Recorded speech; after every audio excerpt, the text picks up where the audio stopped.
언젠가 한국에서 생후 10개월 또 2살 된 아기를 데리고 여행을 오신 한 젊은 부부를 만난 적이 있습니다. 그런데 이분들이 그 어린 아기들을 데리고 아이빌리그 투어를 합니다. 보통 이 아이빌리그 탐방이라는 것은 중고등학생들이 진학을 앞두고 하는 경우가 보통인데, 이분들은 너무 어린 아기들을 데리고 이렇게 멀리까지 온 것이 궁금해서 그 이유를 물었습니다. 그랬더니 이분들이 하는 말이 이 아기들에게 아이빌리그의 좋은 기운을 불어넣어주고 싶다라는 겁니다. 그러면서 하시는 말씀이 자신들은 이 아이를 반드시 미국의 명문대를 보내겠다는 겁니다. 요즘 한국에서는 영어 유치원 보내기 위해서 아이들이 2살만 되면 영어 개인 교습을 시작을 한답니다. 소위 그 명문으로 알려진 이런 영어 유치원을 보내기 위한 입시 학원도 따로 있대요.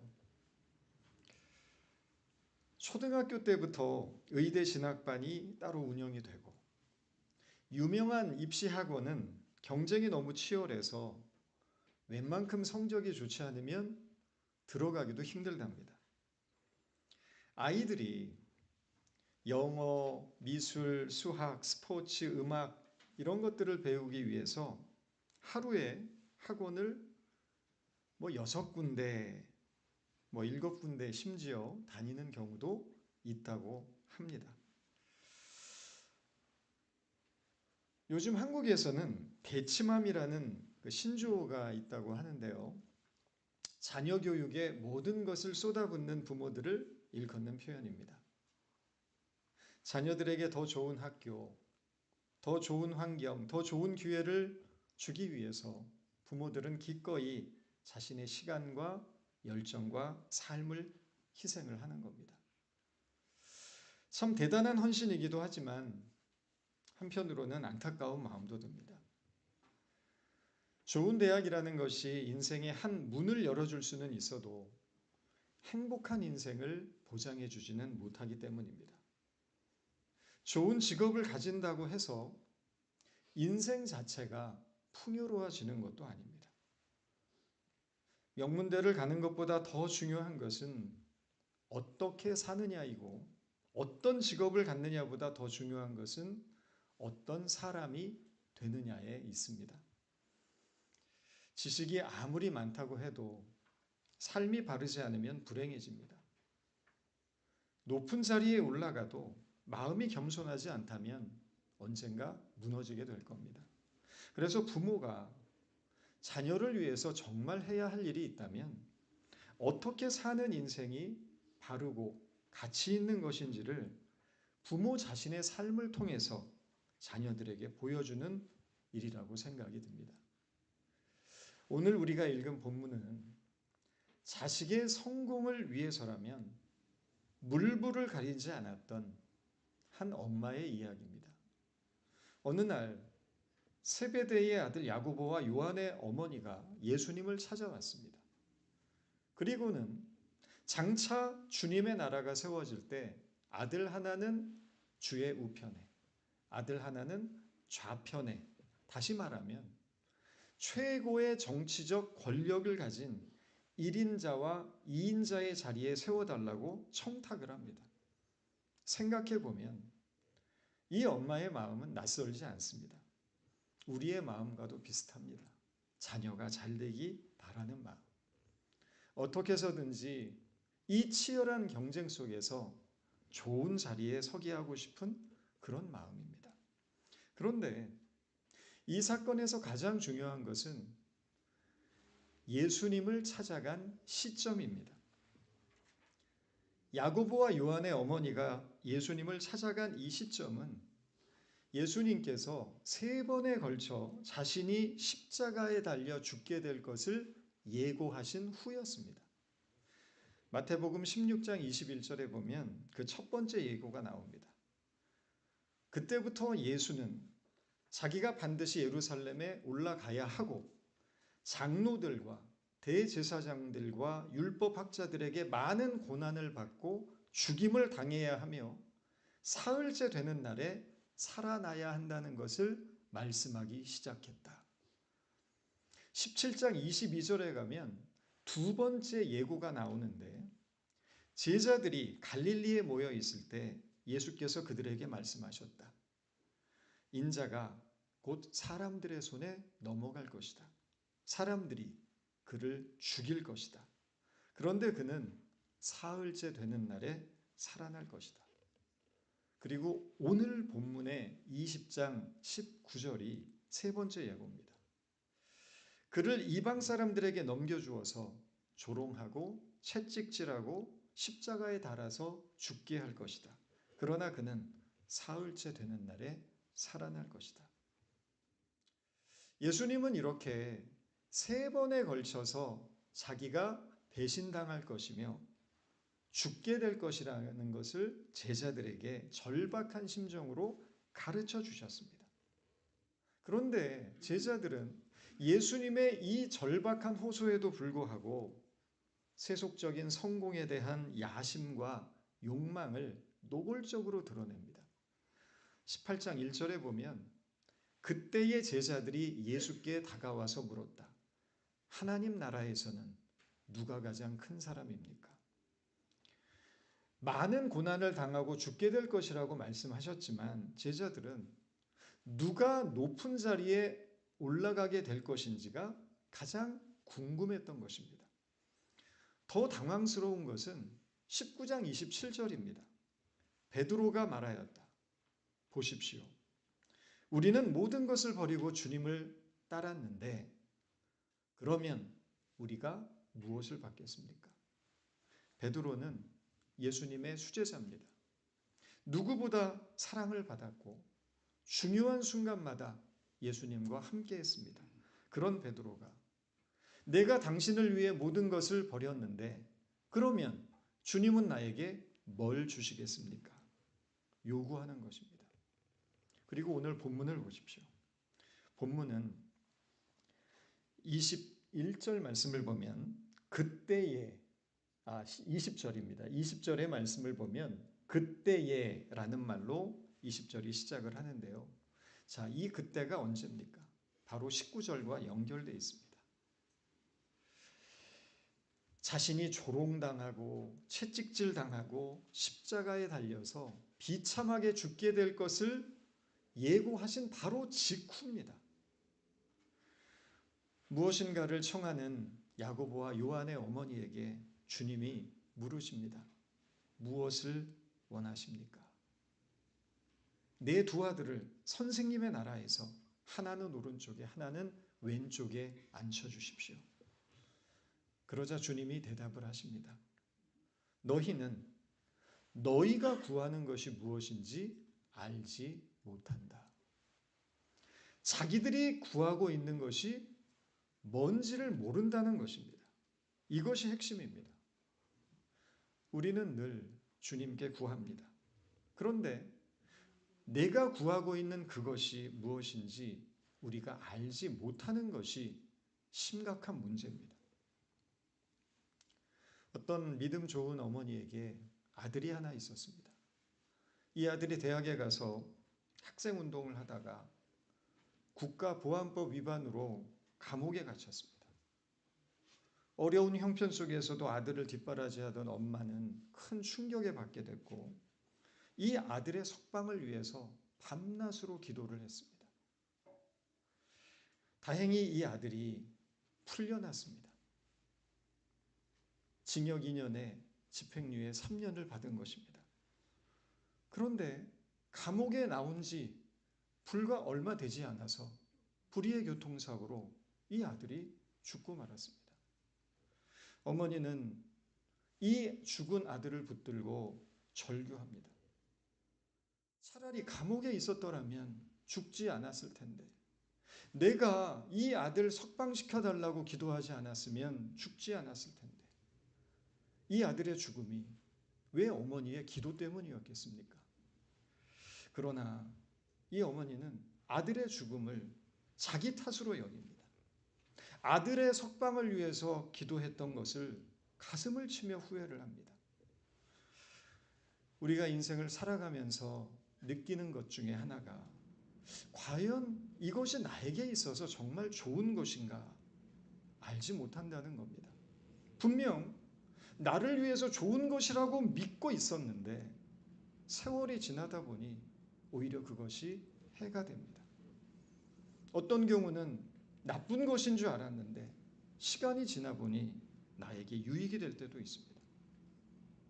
우리는 무엇이 좋은지 나쁜지 알 수는 없지만 그럼에도 불구하고 우리가 원하고 갖고 싶고 갈망하는 그것을 얻기 위해서 부단히도 애를 씁니다. 무엇인가 얻기 위해 애를 쓰는 것은 나쁜 일이 아닙니다. 우리는 언제나 무엇인가를 추구하고 살아가야 합니다. 그래야 인생이 의미가 있고 의욕도 있고 희망도 있습니다. 항상 문제는 무엇이 나에게 좋은지 나쁜지 필요하고 유익한 것인지 우리가 알지 못한다는 겁니다. 우리는 지금 주님께 무엇을 구하고 있습니까? 우리는 무엇을 구하며 무엇을 추구하며 살고 있습니까? 중요한 것은 우리가 추구하는 그 무엇이 나를 만들어 간다는 것입니다. 세상 사람들이 구하는 내용들을 보면 하나님을 믿거나 말거나 별 차이가 없습니다.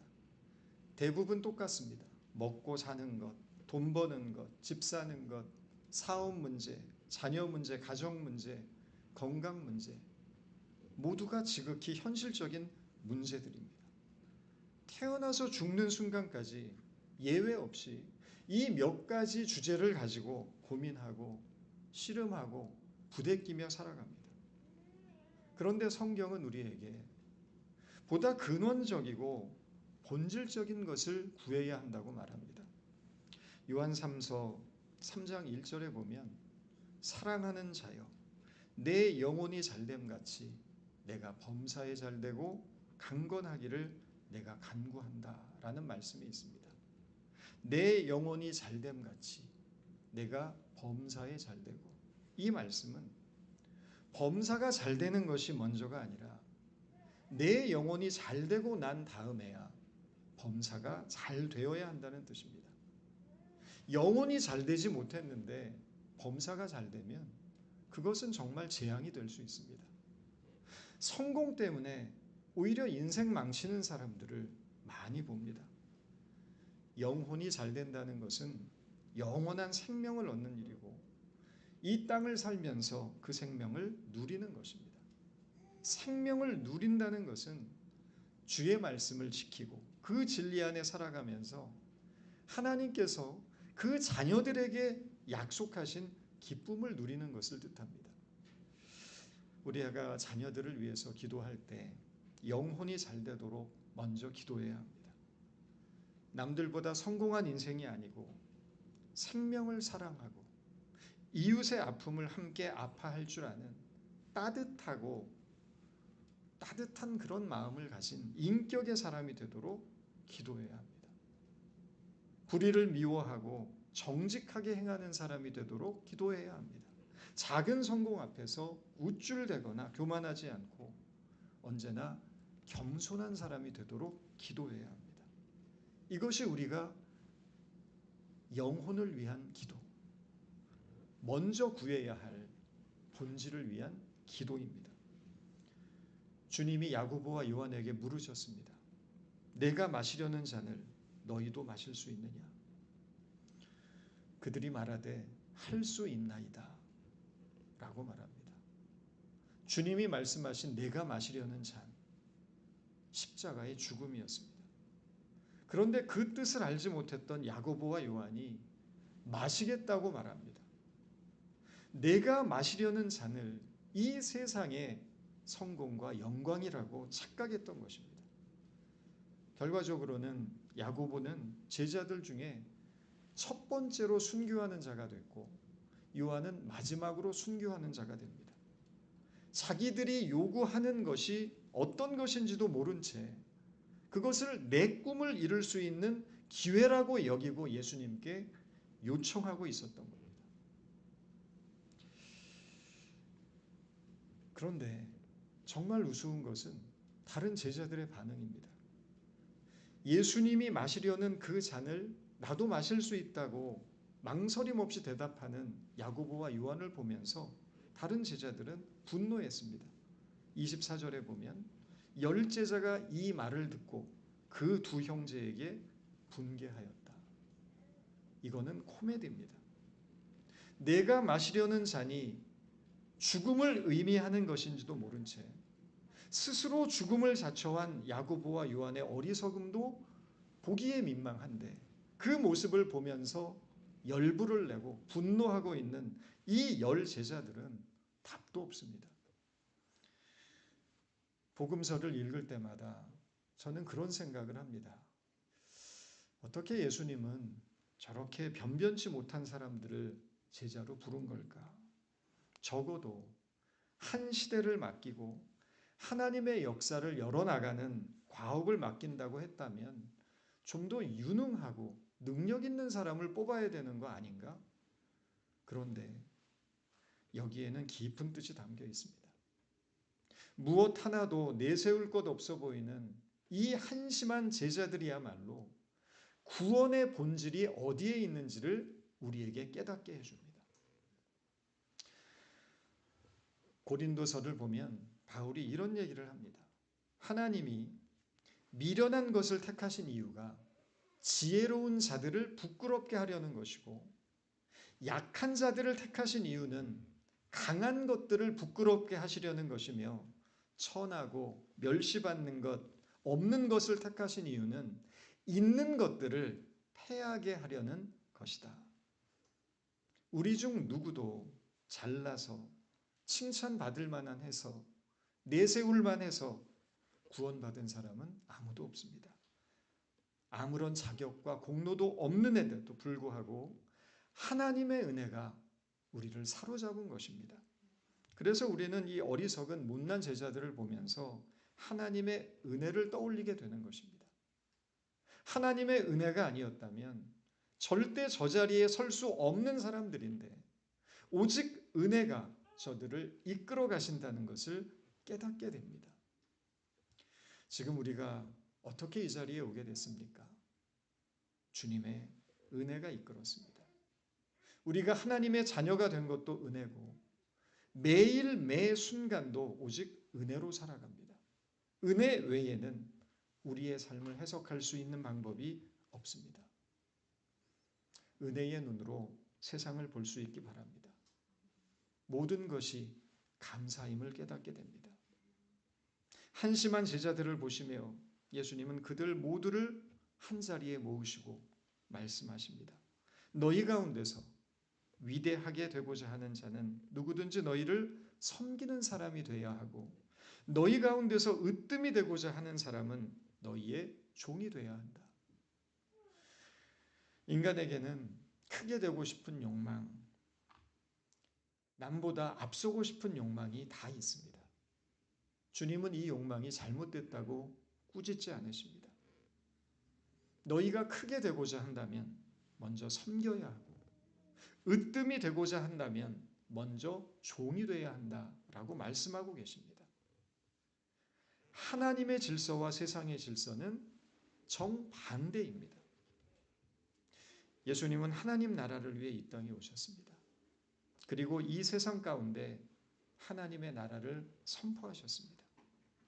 이 세상 속에서 하나님의 뜻을 이루고자 하셨고 하나님의 형상을 이루어 가고자 좁디 좁은 길, 누구도 선뜻 따라오기 어려운 길, 그 길을 걸어가셨습니다.